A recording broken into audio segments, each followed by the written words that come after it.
Al-Imam al-Asyuti wal-Imam ibn Abi Hatim rahimahumullah, they had a slight discussion about the number of the whole Sahaba. About how many of them in total actually. If we take the midway between them both, there were about 120,000 Sahabi.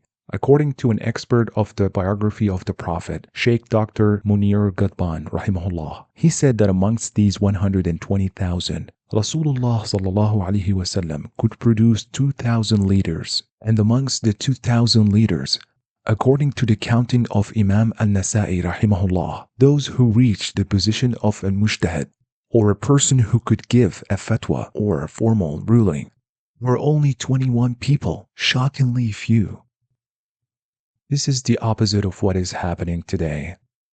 Each of us can act as a mufti today. Everybody can give fatwa on social media, can't they? This is allowed, this is not allowed. It is amazing how discerning they are. This is the land of the muftis. Everybody can release a fatwa. They do not fear Allah at all. They do not worry that this will plunge them into the hellfire. If what they say is wrong, and yet they are followed and listened to, people even obey what they say. This is horrible.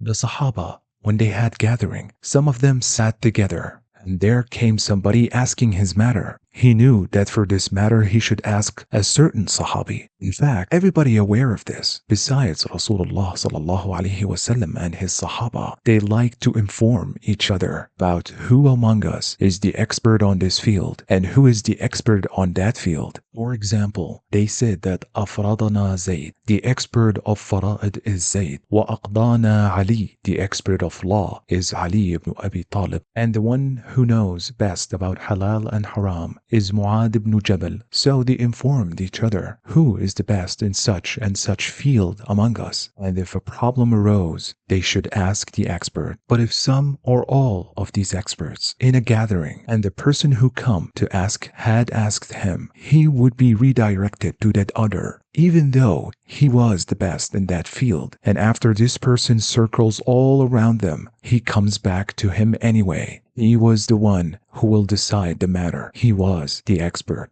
How conscientious and humble they were in giving a fatwa. Unlike us today, how heedless we are. Today we say something, we write something, we give a thumbs up or like. Don't you think that your thumbs up can plunge you into the hellfire?